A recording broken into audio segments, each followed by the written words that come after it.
Hello, আসসালামু আলাইকুম। Welcome to Ibrahim's ultimate blog.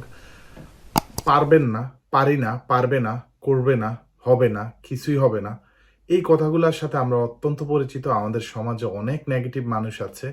আমি ছোটবেলা থেকে দেখে আসছি। আমার আশেপাশেও অনেকেই ছিলেন। ফর এক্সাম্পল আমি যখন অ্যাম হাই স্কুলে পড়তাম, তখন ওই নেগেটিভ মানুষগুলো আমাদের সমাজে তারা বলতো, "এই ছেলেকে দিয়ে হবে না। সে ম্যাট্রিক পাস করতে পারবে না। সে কোনো কাজে আসবে না। মানে কিছুই করতে পারবে না লাইফে।"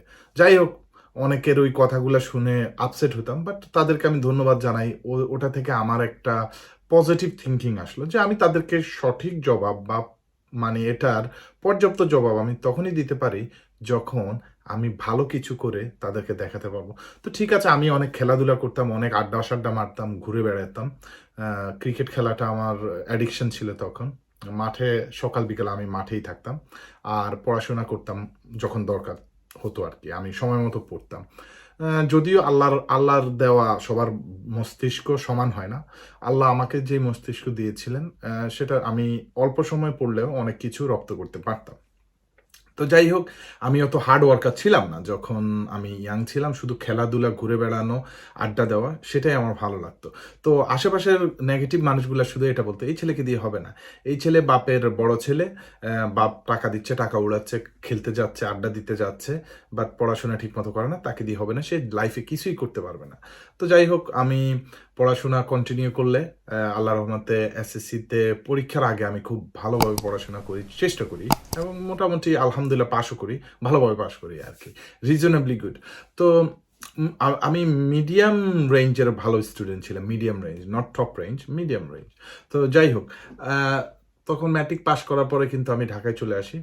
ম্যাট্রিক যখন পাস করি, পাস করি, যেই নেগেটিভ মানুষগুলো আমাদের পাশে ছিল তারা, "পাস করি ফেলাইছে, দেখো এখন কি করে, কলেজেও মনে হয় না চান্স পাইব।" পরে ঢাকায় গিয়ে তো আমি কলেজে ভর্তি হই। কলেজে তো চান্সও পেয়ে গেলাম।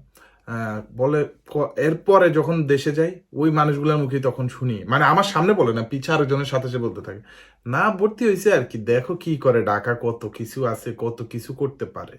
মানে পড়াশোনা করবনি, ওই তো নষ্ট হয়ে যাবে এবার। আমি নাকি ঢাকায় গেছি, আমি নষ্ট হয়ে যাব।"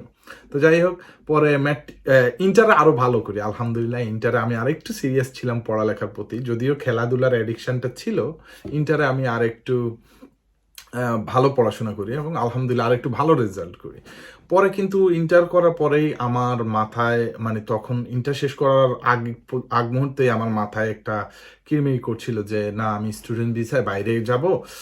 আমার মেইন টার্গেট ছিল England, uh Australia, or even if I can't go anywhere, আমি মালয়েশিয়া অথবা ইন্ডিয়া হলেও আমি বাইরে চলে যাবো। বাংলাদেশে থাকবো না।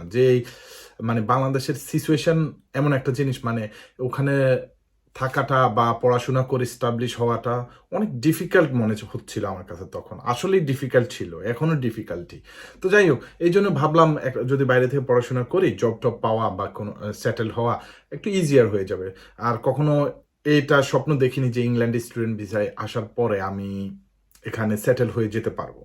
তো যাই হোক, ওই মানুষগুলো তখন বলে, হ্যাঁ, ইন্টার যখন পাস করে দেশে গেছি, বলে, "না, এখন আর ইন্টার পাস করছে আরকি, এরপরও কোনো কাজে লাগবে না।" আমাকে বলল। আমাকে ডাইরেক্ট বলেনি, পেছনে বলে। ওই মানুষগুলো এইভাবেই বলে যে, "কোনো কাজে আসবে না।" এরকম ইন্টার পাস বহুত পাওয়া যায়, রাস্তাঘাটে হাঁটে। তো যাই হোক, পরে আমি তো এই ইনটেনশন নিয়ে বাইরে আসবো। নেগেটিভ মানুষ আমাদের সমাজে সব জায়গায় আছে। একবারে উচ্চ পর্যায় থেকে নিম্নতম পর্যায় পর্যন্ত। আমার বিদেশে আসার মানে সবচাইতে বড় হিট আমি কোথায় খেয়েছি সেটা আপনাদেরকে বলি। আমি জগন্নাথ ইউনিভার্সিটিতে অ্যা ইন্টারভিউ দেই আমাদের ভর্তি পরীক্ষার জন্য, মানে গ্র্যাজুয়েশনে, মানে অনার্সে। ভর্তি পরীক্ষার জন্য ইন্টারভিউ দিলে, আমি কমার্সে থাকি। কমার্স থেকে ইন্টারভিউ দিলে আমার ৪৯৩ নাম্বার আমার লিস্টে আমি পেয়েছি। তো যদি ৩০০ সিট অ্যাকাউন্টিংসে যায়, এরকম হিসাব করে তো তারা আমাকে আমার পজিশন অনুযায়ী আমাকে সাবজেক্ট দিবে। আমি ওখানে গেলাম, টিচারকে বললাম, "স্যার", আমার ইন্টারভিউ হচ্ছিল। যেহেতু আমি ভর্তি পরীক্ষায় উত্তীর্ণ হয়েছি, ইন্টারভিউতে গেছে, স্যারকে বললাম, "স্যার, আপনারা এই পর্যন্ত কতটা সিট কোথায় গেছে? আমাকে যদি একটু আইটেমাইজ বলে দিতেন যে আমি কোন সাবজেক্টটা পাই।" বলে, "হ্যাঁ? তুমি কোন দলের ক্যাডার? তুমি কার লোক?" আমি বলি, "স্যার, আমি তো আপনার স্টুডেন্ট। আমি ক্যাডার হতে যাবো কেন? আমি কার লোক হতে যাবো কেন?" বলে, "না, তুম আ তোমার কথাবার্তা শুনে তো মনে হচ্ছে তুমি ক্যাডার। কারণ আমি তোমাকে কেন এক্সপ্লেইন করতে যাবো যে কোথায় কত সিট গেছে? এই ইকোনমিক্স আছে, নিলে নাও, না নিলে ওই দরজা খোলা আছে, বাইরে চলে যাও। আমি বললাম নেন আপনার ভর্তি, হইলাম না ভর্তি। ওই মানে তার ওই কথাগুলো শুনে মাথায় আগুন ধরে গেছে। আমি নাকি ক্যাডার। আমি ওনার কাছে শুধু পোলাইটলি জানতে চেয়েছি যে এখানে কোটাতে কোন সাবজেক্টে কতটা কোটা গিয়েছে, আমি 493 নাম্বার আমি এসেছি, তো আমাকে আমার কোটাটা বুঝিয়ে দিন। আমি যখন নিজের অধিকারটা জানতে চেয়েছি তখন আমাকে টিচার, জগন্নাথ ইউনিভার্সিটির টিচার আমাকে এইভাবে বলছে আমি কোন দলের ক্যাডার।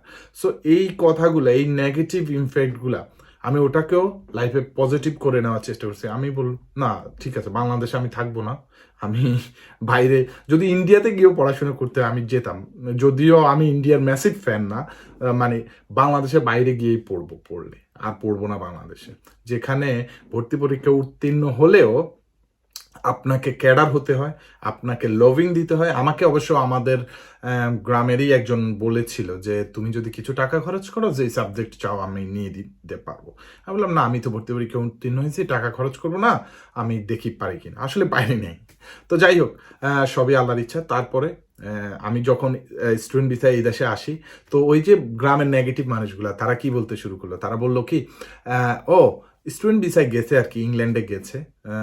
অবশ্যই ইংল্যান্ডে আসার জন্য আমার 1 বছরের মতো IELTS করেছি, এরপরে কাগজপত্র গোছানো সবকিছু মিলিয়ে আমি নিজ হাতে করেছি সবকিছু। আমাকে আমার একজন টিচার, কোনো এজেন্সি না, একজন টিচার পার্সোনালি হেল্প করছে, আর আমি নিজে কাগজগুলা গুছিয়েছি।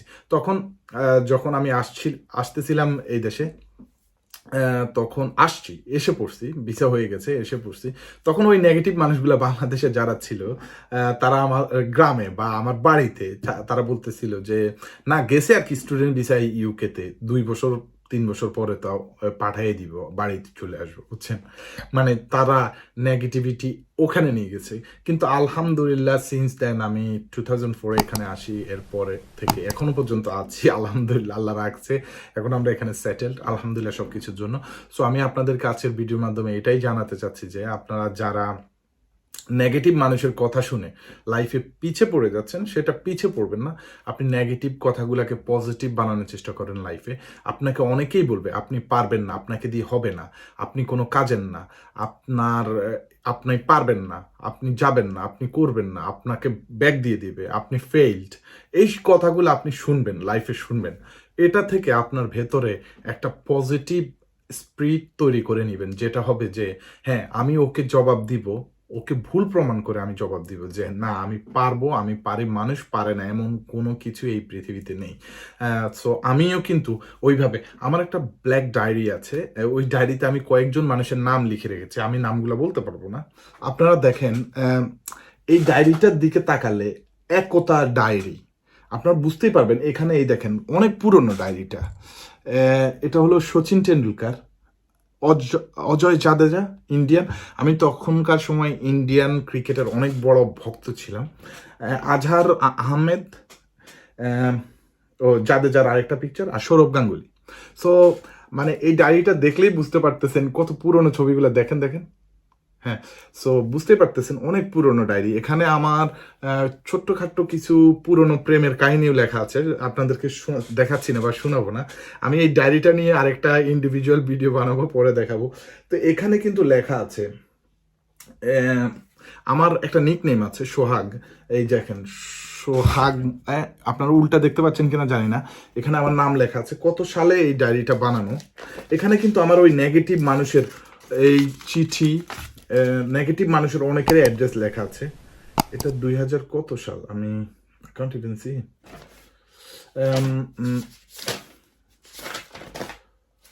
আচ্ছা এই যে দেখেন, এখানে আপনারা এই ছবিগুলা দেখলেই বুঝতে পারবেন। এখানে রক, অস্টিন, কেইন, কয়েকজনের ছবি আছে।